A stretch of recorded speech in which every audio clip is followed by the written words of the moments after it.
tonight we got the perfect supply and demand setup, textbook if you ask me, and I epically blew it.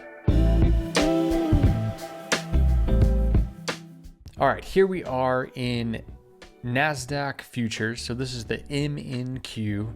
I typically trade it over the NQ because it gives you some flexibility to one, scale in and out of your trades a little bit easier, having, all those increments going all the way down to 1 micro or 10 micros equaling that 1 mini.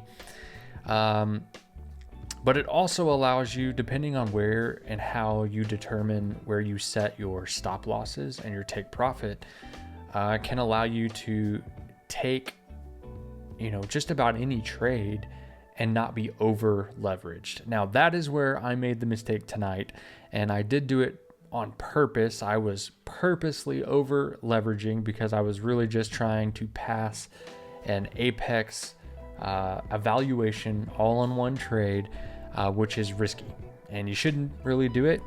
It's not the smart thing to do, but I do pass those pretty frequently, especially on an A+ setup. So I saw this A+ setup and I said, let's try and pass an evaluation, and it backfired on me. And so we're here to talk about it. So first and foremost, what is supply and demand? Well, there's a million videos already on YouTube that define supply and demand zones. However, I have my own way of determining what is a good supply or good demand zone that I will actually trade. And if it doesn't meet this criteria, then I will not trade it because I've seen it backfire on me too many times. And so here's a perfect example of a demand zone, okay? And that is a move up like this. We see these big green candles, another one right down here where we had this massive move up. So to find the zone, you're looking for the red candle that preceded this giant move. So in this instance here, we will just draw a box here. This entire red candle, now I'm on the 5-minute time frame, would be your demand zone. So if price was to come back into this, you would then be looking to go long, not as soon as it entered. We'll get into that in a minute. But when it gets into that zone, you are now on red alert for a possible move to the upside. Okay. However, I don't just take every single, like I said, move to the upside like this as a valid demand. So we're actually going to look at this one right here, and we will mark out this 5-minute candle right here roughly. So you can already see, right, we've dipped into that. But the first thing that I also do, because a lot of times what will happen is these will come down and they'll stop just short of this, and then we'll end up taking off and going to the moon, and I missed it. And that is because sometimes on the 10-minute time frame, which I'll go up to for a second real quick, we have a little bit bigger of a demand zone here. Let me mark that out. As you can see, we've, dipped into that a whole lot, but we went all the way, just extra confirmation for me, right? A lot of times, one, we're going to get into that 10-minute demand zone and we wouldn't have reached the 5-minute, and it's a setup that I could have possibly taken. But two, if we go from the 10-minute and we hit the 5-minute, that's double red alert, right? I'm like, okay, this could be good. All right, so the next rule that I have, let me go back down to the 5-minute, is I will not take the trade if this candle or any of these candles would have come down and broken this box. We would have come down even just a wick, come down past this. It's invalidated for me. I'm not going to take it.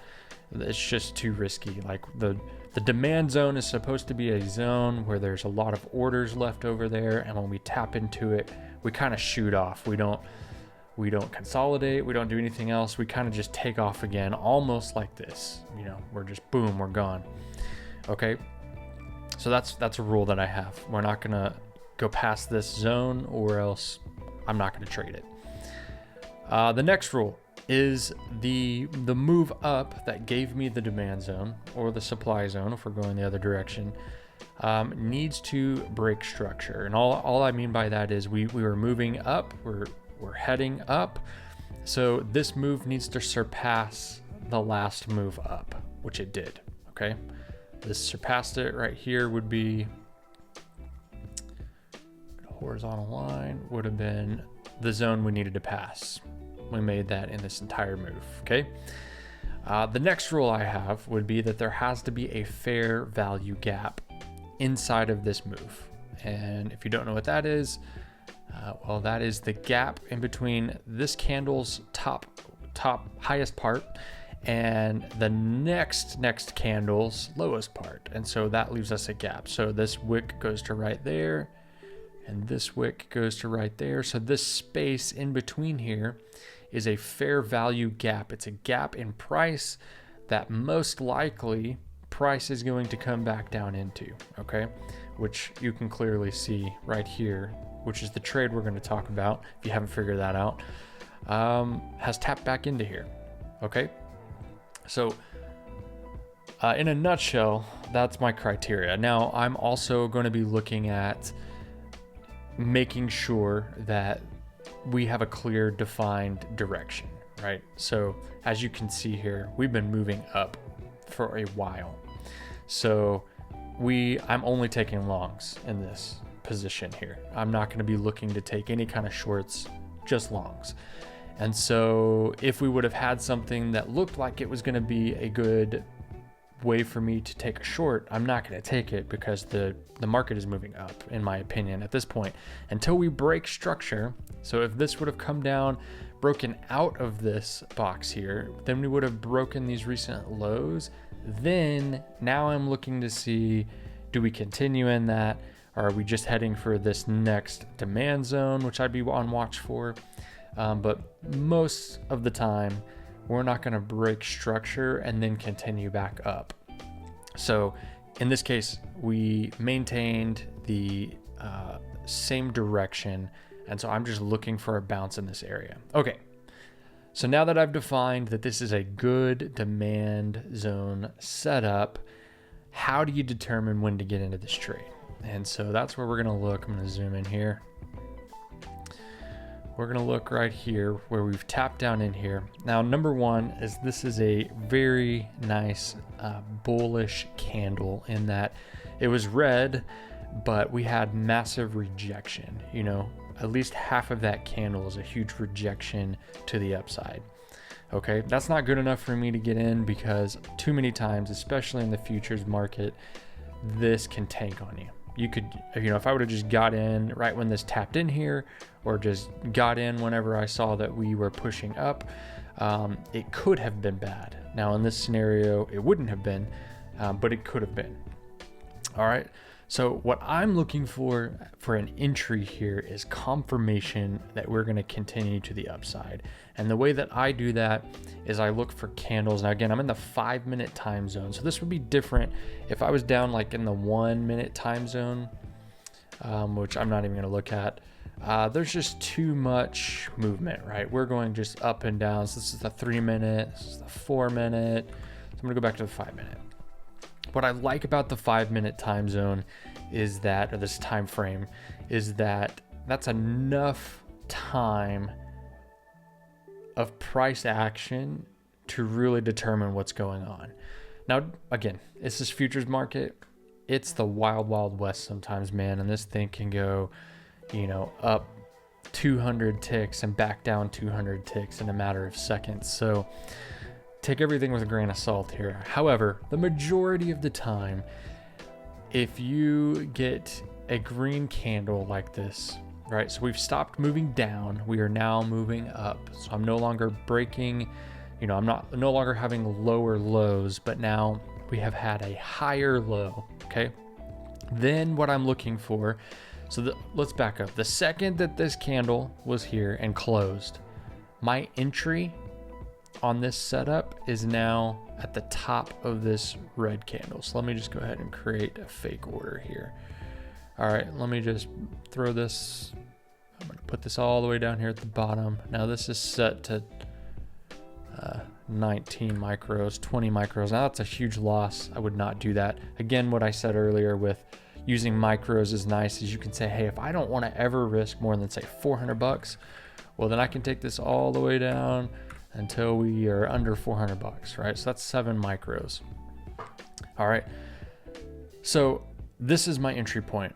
While this candle is hot and going and moving, I'm not entering this trade unless this candle is broken, the top of this candle. All right, that didn't happen. So now once this candle closes, now I'm going to move my entry down to the top of that one.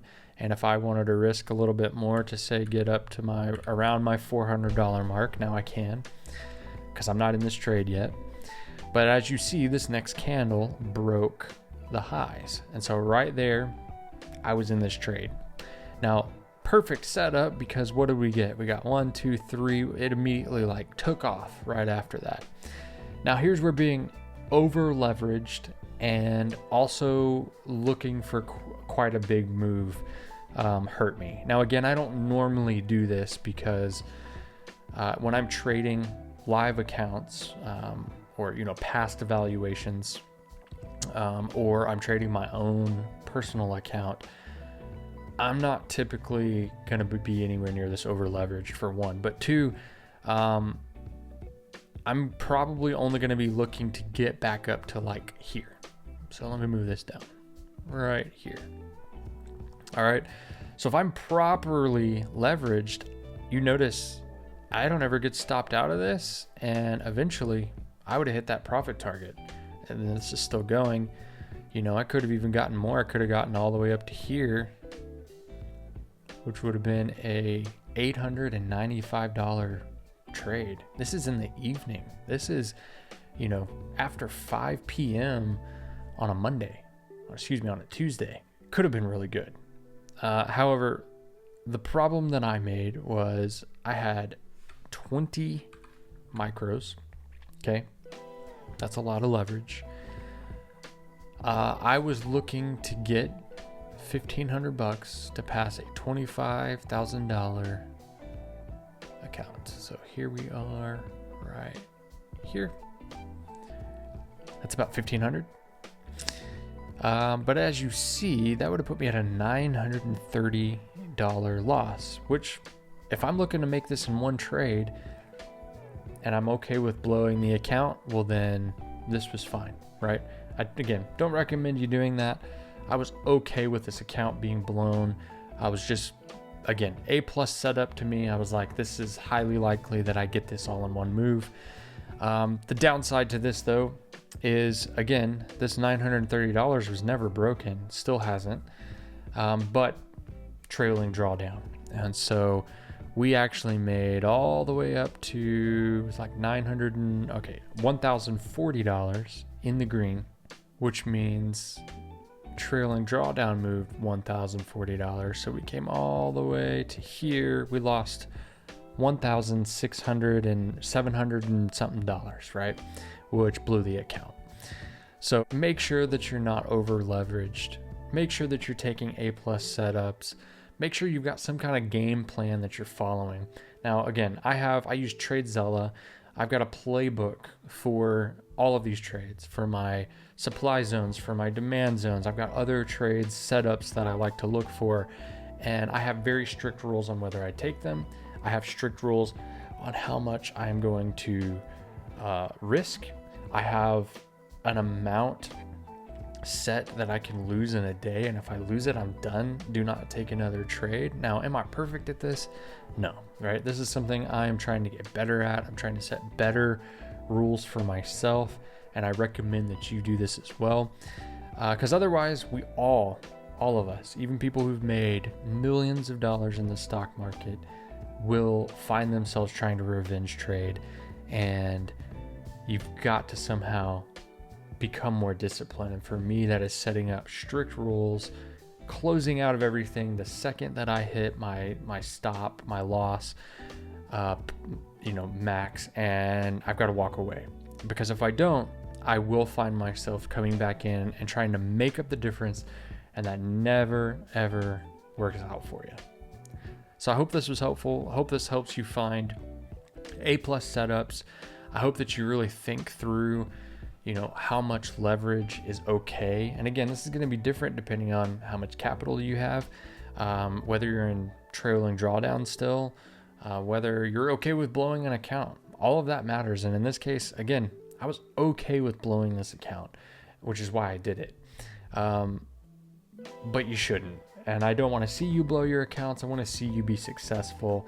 And so hopefully you can learn from my mistakes, and we can all learn something from this, and we can see some more success in our future.